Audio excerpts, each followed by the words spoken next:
Hi, welcome to my channel. Telangana రాష్ట్రంలో దివ్యాంగులకు స్వయం ఉపాధి కల్పించడానికి ఉచితంగా 50,000 ఇస్తారు. ఎక్కడ అప్లై చేసుకోవాలి, రూల్స్ ఏంటి, లాస్ట్ డేట్ ఎప్పుడు, పూర్తి వివరాలు తెలుసుకుందాం. మీరు చేయాల్సిందల్లా వీడియోని లైక్ చేయండి, ఛానల్ని సబ్స్క్రైబ్ చేసుకోండి. వీడియోని లైక్ చేస్తే ఇంకా కొంతమందికి వీడియో అనేది సెర్చ్లో కనిపిస్తూ ఉంటుంది. సో దివ్యాంగులకు స్వయం ఉపాధి కల్పించడానికి గవర్నమెంట్ అయితే సబ్సిడీ రుణాలు ఇస్తుంది. ఒక్కరికి 50,000 అయితే ఇవ్వడం జరుగుతుంది. మొత్తం 711 యూనిట్లకు 3,50,00,000 నిధులైతే విడుదల చేసింది. పూర్తి వివరాలు చూసుకుంటే, దివ్యాంగులకు ఆర్థిక చేయూతనిచ్చి వారిని చిరు వ్యాపారాల వైపు ప్రోత్సహించి ఆర్థికంగా ఎదిగేందుకు రాష్ట్ర వికలాంగుల సంక్షేమ శాఖ 100% సబ్సిడీతో ఈ రుణాలను అందిస్తుంది. మన రాష్ట్రంలో ఉన్న 33 జిల్లాలను మొత్తం 711 యూనిట్లుగా డివైడ్ చేశారు. ఈ 711 యూనిట్లకు మొత్తం 3,50,00,000 నిధులు ఆల్రెడీ రిలీజ్ అయినాయి. ఎంపికైన వారికి ఒకరొకరికి 50,000 చొప్పున వ్యక్తిగత రుణం అందిస్తారు. అంటే మీరు ఇందులో సెలెక్ట్ అయితే మీకు 50,000 ఇస్తారు. మీరు ఏదైనా వ్యాపారం పెట్టుకోవచ్చు.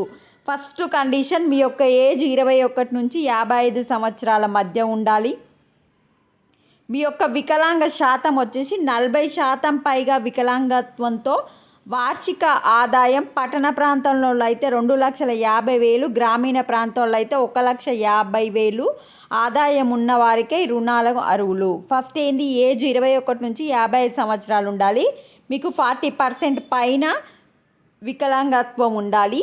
పట్టణాలలో ఉంటున్న వారి ఆదాయం 2.5 లక్షలు ఉండాలి. గ్రామాలలో ఉన్నవారు 1,50,000 ఉండాలి. మీరు ఫిబ్రవరి 2 లోపు అప్లై చేసుకోవాలి. ఎక్కడ అప్లై చేసుకోవాలంటే వికలాంగుల సంక్షేమ శాఖ వెబ్సైట్లో దరఖాస్తు చేసుకోవాలి. నేను ఆ వెబ్సైట్ ఏంటి అనేది ఇప్పుడు చూపిస్తాను. ఆ వెబ్సైట్లో అప్లై చేసుకోవాలి. తర్వాత మండల స్థాయిలో ఎంపిక చేస్తారు. అయితే ఒక్క రుణానికి 3 దరఖాస్తులను ఎంపిక చేస్తారు. ఫైనల్ జాబితా అనేది కలెక్టర్ గారు రూపొందిస్తారు. ఎవరెవరు సెలెక్ట్ అయ్యారు అనేది ఆన్లైన్లోనే పెట్టడం జరుగుతుంది.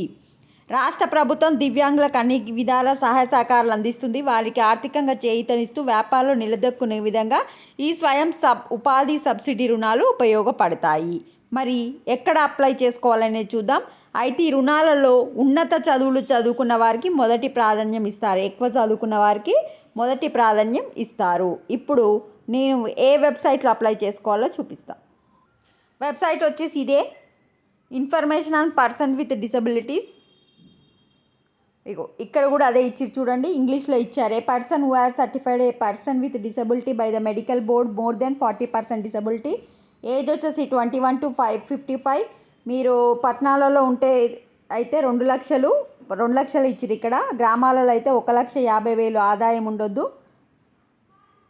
మీరు లాస్ట్ 5 సంవత్సరాలలో ఈ రుణం పొంది ఉండకూడదు. ఓన్లీ ఒక్కరికి మాత్రమే, ఇంట్లో ఒక్కరికి 5 ఏళ్లలో ఒక్కరికి వస్తుంది ఇది. సో ఏ విధంగా అప్లై చేసుకోవాలంటే, క్లిక్ హియర్ టు రిజిస్ట్రేషన్ ఉంది కదా, మీరు ఆన్లైన్కి వెళ్తే వాళ్ళే అప్లై చేస్తారు. అప్లై ఆన్లైన్ ఫర్ ఇది economical rehabilitation scheme. Last date వచ్చేసి ఫిబ్రవరి 2. దీని మీద క్లిక్ చేసి ఫస్ట్ ఆప్షన్ ఉంది కదా, దాని మీద క్లిక్ చేసి మీరు అప్లై చేసుకోండి. అప్లై చేస్తున్నప్పుడు ఏమేమి సర్టిఫికెట్లు కావాలనేది అక్కడ ఉంటుంది, ఒకసారి చెక్ చేసుకోండి. మనకైతే ఇక్కడ బయట ఇవ్వలేదు ఏమేమి సర్టిఫికెట్స్ కావాలి అని చెప్పి. 1 minute, దీనిపైన క్లిక్ చేస్తే